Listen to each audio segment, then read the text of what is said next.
how that's going to affect the overall law, we'll see in the coming months and years.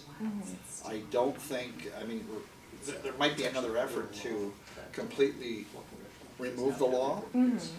I don't know, I mean, it hasn't been successful so far. So it's you know, it's anyone's guess as to whether that would be successful moving forward. Yeah. But certainly, removing the individual mandate removes one of the underpinnings of that piece of legislation, and she supports that. It's devastating to it because if you don't have the individual mandate, part of the individual mandate is so healthy people have to help pay in for sick people to afford health care, which, let's be honest, if we live long enough, all of us are going to need that health care. The disabled community is a community in which we all eventually will join if we live long enough. So this is about protecting not just me in the future, but my grandparents and my parents right now. Understood, but again, the issue with her is that unlike buying insurance for a car, you don't have to drive. You drive, it's a privilege, really. I mean, we drive, and we buy insurance to protect us when we're on the county roads, the city roads, the highways, the interstates, and so on. When it comes down to just for being alive, the government forcing you to purchase something, she thinks that is absolutely wrong, and a lot of Americans think that that is wrong. No one should be forced to purchase a product. And again, it's not because you've entered into any kind of an agreement. It's simply because you're drawing breath that you were forced, under the individual mandate, that you were forced to purchase a product. Any product. It happens to be insurance, but it could be any product. So this is something that she is a very strong believer in removing that individual mandate. I certainly appreciate your point of view on this, but anyway, that will be relayed. But I'm just saying that it has been removed under the actual form. No, it hasn't. It will be devastating for the healthcare of Missourians, and she should rust with that fact. Okay, we've got your comments. Yeah. I appreciate that. Sir, we'll go to you in the back. Yeah, I have two issues I'd like to bring up. I'll try to be as quick as I can. Yes, sir. The first one has to do with the military budget. And Okay. I don't want to refer to it as a defense budget because it doesn't really have much to do with defending the country. It has to do with the military. And we have just seen a bipartisan majority in both houses of Congress pass a major increase in military spending. And it took the U.S. from spending more than the next 7 largest military spenders combined, 5 of which are U.S. allies, to now spending more than the next 10 or 11 largest military spenders combined. And if there's anybody in this room who has the illusion that this has created security for us, it has not. And it's important to recognize, I mean, I'm 68 years old. More than half of my life, our government has sent young men, and more recently men and women, into wars.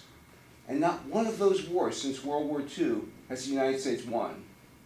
By any reasonable standard of winning a war, there's none. We have created chaos around the world, we've destabilized the world, we have projected power in an effort to try to help corporations build profits, and we say it's about freedom and democracy, which is an unmitigated lie. It has nothing to do with freedom and democracy because our government's allied with some of the worst tyrants in the world, so we have no real respect for democracy. So I'd like to ask the Congresswoman to explain to Missourians why our tax dollars should be going to an increase in military spending rather than a massive decrease in military spending and make it defense spending. And I feel very passionately about this. I'm sorry if I'm getting worked up, but basically what we're dealing with here is a huge scam the military-industrial complex is pulling on all of us, taking our tax dollars that are sorely needed, particularly after this tax scam bill was passed that's going to cut revenue and force us to have to cut Medicare, and cut Medicaid, cut Social Security, and cut everything else that we as citizens depend on. Environmental protection, workplace protection, you can go down the list, education.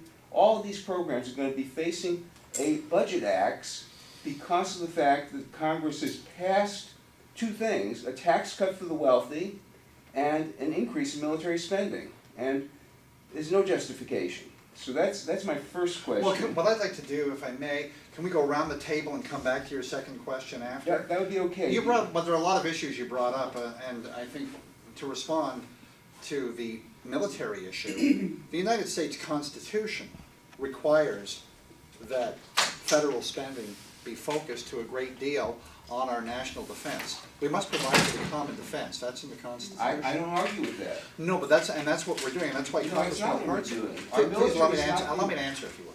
Congresswoman Hartzler is a very strong supporter of our men and women in uniform. She's a very strong supporter of our national defense. At a time when we have rogue nations like North Korea threatening us with nuclear weaponry, she does not believe it is any time to let down our guard. And again, the Constitution does require it. She believes that following the Constitution is imperative and critical at this stage in our development of this country. And you brought up the tax bill, but I'm sure maybe other people have issues about taxes, so just to make sure everybody gets an opportunity, if we could just move around the table. All right, I believe we're on you, sir. Well, taxes sounds like a good topic. Okay. Definitely. But probably the most important thing I have to say, I'll offer first. If you're going to Moberly, be careful out there today. Yeah, I'm thinking about rescheduling that. It's gonna get a little icy. I'd like to make a comment and ask a request regarding consequences of the recently passed tax bill that Representative Hartzler seemed to champion with so much pride. I had some issues during the creation of it. I received an email back from her office indicating that everyone would be receiving a tax cut. Well, I'm a constituent. I'm receiving a tax increase. I sort of thought maybe I'd like to know what I have to do to be considered in the everyone category. But that said, I'm single. I don't have a mortgage. I have no kids I know of. That's pretty good. I pay a lot in property tax here in Boone County. The records are here, and I own some non-income producing real estate in another state. I thought if I ever retired, and that probably is not going to happen, I'd like to build there. But as a result, I'm looking at a rather significant tax increase. Well, it's not really significant. I met with my tax advisor last week, and arguably, now they don't have the software for the new model yet, but arguably I'm going to get a $30 per year reduction if I don't factor in the $350 I have to pay to the tax preparer that's no longer deductible. But therein lies the problem, folks. That's if I take the standard deduction. I'm not a wealthy person as such, but I've tried to be generous in my life. Over the last decade, I've taken pride in trying to give 50% of my income to charities. That has ended the last year or two for a personal reason. But just last night, I got to looking, I've given over $250,000 to charities. Last year, I took pride in giving $30,000 to charities. Lindsay Lopez called me to thank me for the $6,000 donation I made to the food bank. I made similar donations to other charities that I'm very endeared to. But under the legislation, under the law we now have, I am subject to a $3,000 a year donor's penalty. I'm going to repeat that. I'm going to pay a $3,000 a year donor's penalty if I elect to continue to itemize that deductions rather than just take the standard deduction. And I'm torn on this. I know the charities need my money.